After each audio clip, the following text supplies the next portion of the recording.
Three idiots মুভিটা টিভিতে দেখাচ্ছিল। সো আমার বাবা ওই টাইমে হঠাৎ করে জিজ্ঞেস করছে যখন ওই যে ফারহান ক্যারেক্টারটা তার বাবাকে বলতেছিল যে আমি ফটোগ্রাফার হবো, তো ওই টাইমে আমার বাবা জিজ্ঞেস করছিল যে তুমি কি হইতে চাও, মানে আমরা তো ভাবছি যে ছোট থেকে ডাক্তার হবো বা ইঞ্জিনিয়ার হবো এই সেই।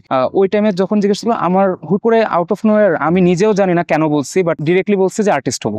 স্টিল এই জিনিসটা এনাফ না একটা আর্টিস্টের জন্য যে আমি বলতেছি কাউকে, আমার রিলেটিভরা বা সোসাইটির যে কেউ জিজ্ঞেস করলো যে কি করো, জাস্ট আর্টিস্ট বলাটা না এনাফ না। কারণ আমি যদি বলি যে আমি আর্টিস্ট বা আমি ছবি আঁকি, তখন দেখা যাবে সামনের মানুষটাও বলবে যে আমার ছেলে মেয়েও তো ছবি আঁকে বা আমার বাচ্চাও তো ছবি আঁকে, জানো খুব সুন্দর ছবি আঁকে। বাট ওই ছবি আঁকার এই ছবি আঁকার মধ্যে কিন্তু একটু হলেও ডিফারেন্স আছে। সো ওই এটাকে যে ক্যারিয়ার হিসেবে মানুষ ভাববে, এই জিনিসটাই তারা বুঝতে পারে না। আমার শেখা শুরু হয়েছে 19 বছর হয়ে গেল, অ্যান্ড আমার এখন মনে আছে আমার মা আমাকে নিয়ে যেত যখন, ওই টাইম থেকে শুরু করে আমি যে এই আজ এই পর্যন্ত আসার পর আমার প্রত্যেক দিনের প্র্যাকটিস আছে। আমার যেমন একটা ছবি আঁকে মানে খুব কম টাইমও যদি আমাকে বলে যে আমার কাছে একদমই টাইম নেই, আমি বসে আছি জাস্ট 5 মিনিট, আমি 5 মিনিটও করে দিতে পারবো। সো হয়তো ডিটেইলিংটা ম্যাটার করে যে আমি 5 মিনিট থেকে 10 মিনিটের মধ্যে, মানে একটা ছবি 5 মিনিট আঁকছি আর একটা 10 মিনিট, সো দুইটার মধ্যে অবভিয়াসলি ডিটেইলিং এর ডিফারেন্স থাকবে। মানুষ অবাক হয় এটা নিয়ে বেশি যে এত কম সময়ের মধ্যে কিভাবে হলো। রিসেন্টলি যেমন আলোকিতে, আমাদের ওই যে গুলশানের আলোকিতে একটা রিস্কা আর্ট ফেস্টিভ্যাল হয়েছিল, রিক্সার যে পেইন্টিং ওই ইয়াটা নিয়ে ওয়ার্কশপ হয়েছিল ওখানে। সো ওইখানে নেমেসিস যে ব্যান্ড আছে ওখানকার ভোকালিস্ট যিনি জোহাদ ভাই, উনি আসছিল, আমি দেখছিলাম যে উনি আরেকটা লাইন দিয়ে জাস্ট হেঁটে হেঁটে স্টল গুলা দেখতেছে, অ্যান্ড মেবি আমার কাছে জাস্ট 7 থেকে 8 মিনিট ছিল, আমি আঁকতেছি, অ্যান্ড আঁকতে আঁকতে উনি স্টল গুলা ঘুরে জাস্ট আমাদের স্টলের সামনে দিয়ে গেছে, অ্যান্ড হয়তো উনি মানে ক্রস করে চলে যাচ্ছিল, হুট করে কে জানি বলছে জোহাদ ভাই দেখো এরকম কিছু একটা। সো ওনার যে চোখ পড়ছে, এরপর উনি আসে আমাকে, মানে ওনার রিয়াকশনটা আমার কাছে সবচেয়ে সুন্দর লাগছিল যে কিভাবে কেমনে, মানে উনি আমাকে জাস্ট এসে অবাক যে মানে এত ট্যালেন্ট নিয়ে থাকেন কিভাবে। এখানে আমি মানে মাঝে মাঝে যখন জাস্ট একটু রিফ্রেশমেন্টের দরকার হয় বা বাসায় বসে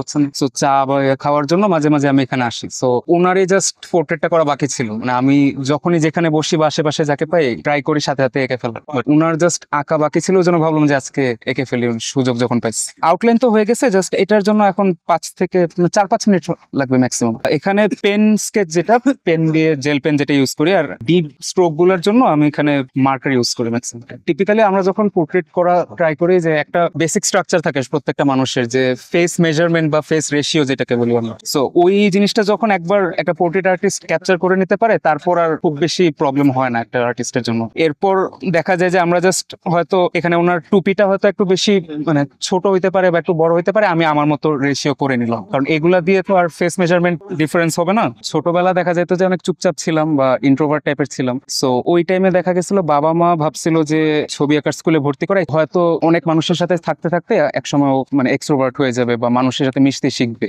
6, 7, 8 পর্যন্ত এটা জাস্ট নর্মালি শিখতেছি, আঁকতেছি, বা যেখানে শিখতাম ওখানে হয়তো স্যার বা ম্যাম কোনো টাস্ক দিছে, হোম টাস্ক, সেটা করার জন্যই জাস্ট।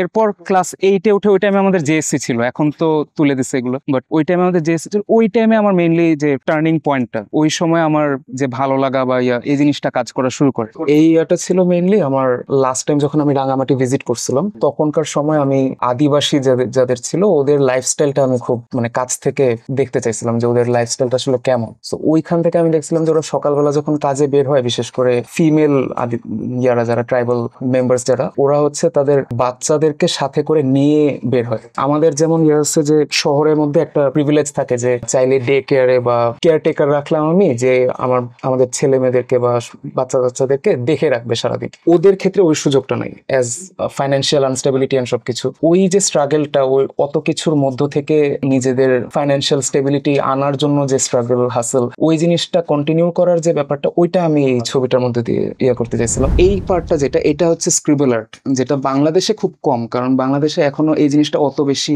রিনাউন্ড হয়নি বা এখনো সবখানে শেখানো শুরু করেনি। অবভিয়াসলি নতুন কোনো কিছু শুরু করার জন্য স্টুডেন্টদেরকে একজন টিউটর দরকার বা একজন ট্রেনার দরকার, যিনি বেসিক যে প্যাটার্ন গুলা সেগুলা শেখাবে। এই লাইন আর্টটা যেরকম লাইন আর্টের ক্ষেত্রে আমাদের হচ্ছে কি একবার কলম বসায় পুরোটা জাস্ট লাইন দিয়ে আমরা স্ট্রাকচারটা আঁকি, বাট এই জিনিসটারই একটা আপডেটেড ভার্সন হচ্ছে এটা, কারণ এখানে যে স্ক্রিবল যে ফর্মটা দেখতেছেন, বাংলা সহজ বাংলা যেটাকে হিজিবিজি বলি আমরা, তো এইটার পুরাটার টাইমে আমরা কিন্তু একবারও পেনটা উঠাই না, তাই না? ইভেন এই যে মাঝখানের গ্যাপগুলো, এই গ্যাপগুলো আমাদেরকে ওই প্যাটার্ন অনুযায়ী দিতে হয় যে কোথায় গ্যাপটা থাকবে এন্ড কোথায় আমরা টার্ন নিব। বিকজ জাস্ট লাইন দিয়ে আমি আঁকতেছি তখন কিন্তু আমি বুঝতে পারি যে নিচে দিব না উপরে দিব, বাট যখন আমি এক বসায় কলমটা দিয়ে করতেছি তখন অনেক প্র্যাকটিসের দরকার হয়। সো এই প্র্যাকটিসটা বা এই একটা আর্ট টিউটর যারা বাংলাদেশে, ওদের এখনো ইন্ট্রোডিউস করানো বাকি স্টুডেন্টদের।